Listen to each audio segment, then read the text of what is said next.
好啦，咁首先咧，我哋就呢個講一講今日嘅第一個講題啦，就係個粵語嘅歷史。咁我諗大家都好清楚啦。咁今時今日咧，就係我哋國家嘅語言咧係用普通話啦，係咪？咁但係咧，雖然用普通話啫喎，大家咧千祈唔好即係睇唔起我哋自己講開嘅廣東話粵語啊。咁啊點解咧？因為粵語咧其實咧係由先秦時候咧保留至今，所以係一個好有好長久嘅歷史。咁例如有啲常用語啦，譬如卒之啦，我成日都講卒之係咪？卒之即係最後都會啦，終於啦咁樣。咁其實呢個係出自於孟子嘅離婁下嚇，卒之東郭繁間，之祭者剋其餘啊。咁所以咧，其實咧就係即係卒之啊，即係呢個係一個絕對係好文雅嘅，喺孟子裏面已經用緊，喺呢個四書裏面用緊嘅。咁又如咧唐朝時候咧，李白咧有一首詩叫行路難啦。咁佢行路難，行路難多歧路，所以行路啊，咁普通話我唔係叫行路嘅係咪？普通話叫走路噶嘛係咪？咁但係咧行路咧其實係唐朝嘅時候已經講，唐朝冇人講走路嘅，唐朝係講行路啊。咁另外諗啦，佢個諗字，粵語個諗字，諗即係思念啦。咁出自《詩經》啊，《詩經》咧就話咧就是用作歌將母來諗，即係你好掛住媽媽，咁你就用個諗字啊，即係諗我諗啊媽媽。所以個諗字咧其實係出自《詩經》，即係亦都係好早好。大家知道《詩經》嚇，即係先秦嘅書籍，所以亦都係好早嘅。咁另外仲有咧就係幾時啦，譬如有幾個字咧，幾時、幾多、幾何啦。咁呢啲咧我哋讀廣東話成日用嘅係嘛？幾時即係咩時候啊？幾多即係有多少啊？唔啊？幾何即係幾回啦？有幾多次啦？咁樣。如果大家讀過蘇東坡嘅《水調歌頭》咧，就讀過啦嚇。明月幾時有把酒問青天，不知天上宮闕今夕是何年。咁所以幾時明月幾時先有咧？咁樣咁所以呢個係宋詞裡面出現過幾時。咁至於呢個幾多咧，就係、是、問君能有幾多愁，恰似一江春水向東流。李後主嘅詞啦，大家同學都會讀過啦。咁至於咧幾何咧，咁我暫時咧就諗唔到咩點即係詩詞可以做舉例喎。不過咧，我細個時候咧聽過一首詩，咁都幾得意㗎。我數學先生我數學老師咧就讀俾我哋聽嘅。佢話人生有幾何，即係人生有幾長命咧咁樣。為何學幾何？點解要學幾何啊？Geometry 啊，幾何即係 geometry。跟住學了幾何後，幾何用幾何？其實我 geometry 之後幾時先會用會用 geometry 咧？咁樣呢啲幾好得意嘅詩啊！咁呢首詩就係講咗幾何係點用法。好啦，咁跟住我哋講講咧，就係分平仄啦。咁首先咧講講咧廣東話咧，我哋有四聲八調啊。咁其實四聲咧係幾時出現咧？古代冇四聲嘅。咁咧直到咧大約係呢個魏晉南北朝嘅時候咧，據聞咧就話係啲印度啊，有印度梵文啊，有印度咧就有一啲人咧就將四聲呢個觀念呢個概念咧就轉嚟咗我哋中國。咁咧就四聲就分為咧，就大家都知道啦，我聽過啦，平上去入啦。嗱，呢個上字咧一定要讀上㗎，唔好讀上啊，唔係上升係上升。因為咧上咧就唔係上升嚟㗎，一定要讀上，一定要讀上先係上升。咁咧所以叫四聲。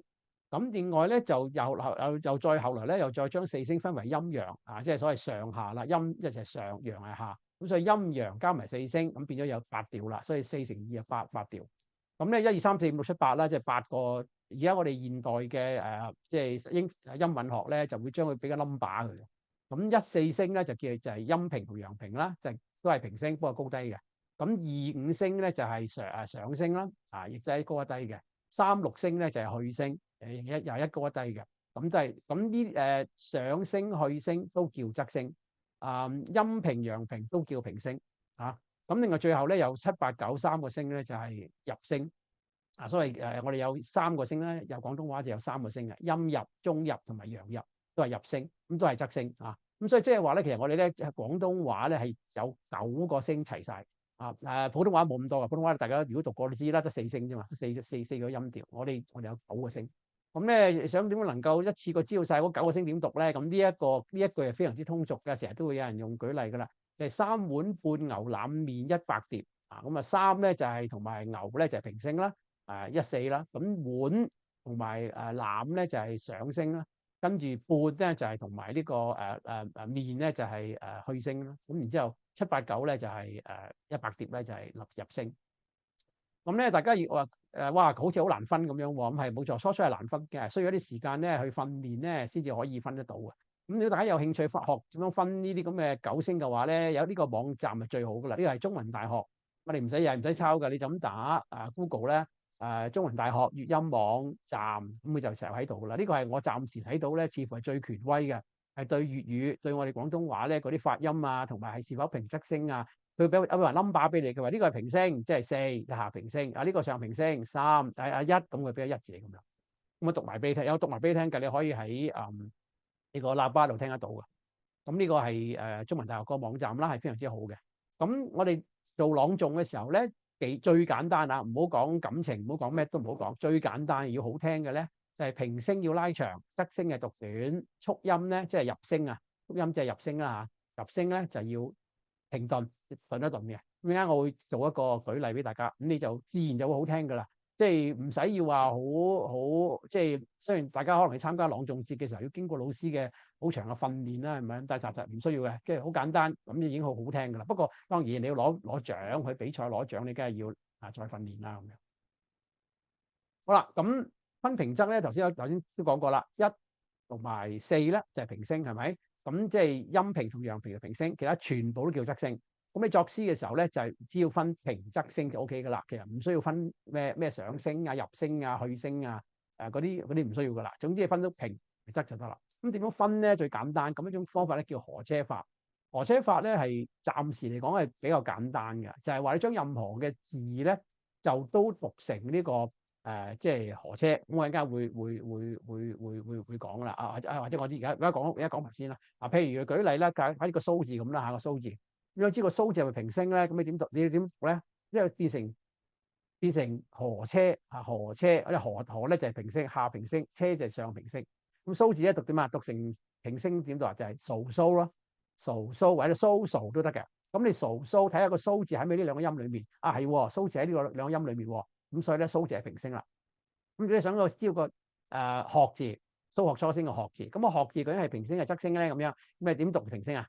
學啦，學咁都未必一定有個字㗎，未必一定寫得到嘅，即係個音嘅啫嚇。學咁學咧個學字又唔係學又唔係學，咁所以學咧就係仄聲啦，係嘛？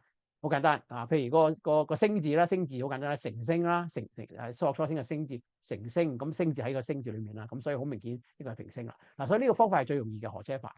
咁但係咧河車法個唔好處咧就唔可以分辨到入聲。咁但係入聲多數咧就係 PTK 尾嘅，PTK 呢個音尾嗰啲就係入聲。咁我哋廣東話咧就好清楚嘅，平上去入咧4個聲係好清楚。但係咧喺普通話裏邊咧，頭先講過啦，得4個聲嘅啫，所以個普通話係冇入聲嘅。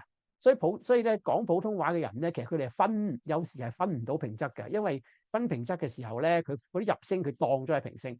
以我嘅理解啦，呢個唔知道有幾準確啦。我理解咧就係普通話咧頭嗰兩個音咧，即係4個音啦，4個調啦，就係頭嗰兩個音係平聲。跟住嗰兩個音係仄聲，呢個就係我嘅理解。咁但係咧入聲咧，佢就會撈咗喺嗰4個音裡面嘅，即係話任何嘅入聲有機會係第一音，有可能係第2，可能第3同第4咁樣。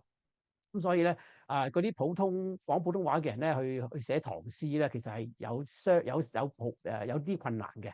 咁以我知咧，佢哋要強記啲入聲。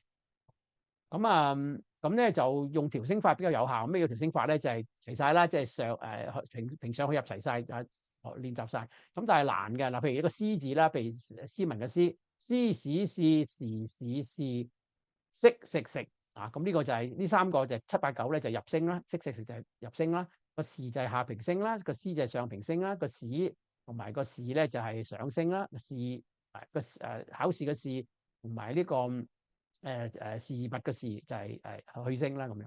咁你識得咁樣去調嗰9個音咧，咁你就可以分得好清楚啦。咁但係咧就我都話啦，初同學咧想即係做嘅時候係有啲困難嘅，因為咧唔係咁容易啊。呢個要經過一段時間嘅訓練。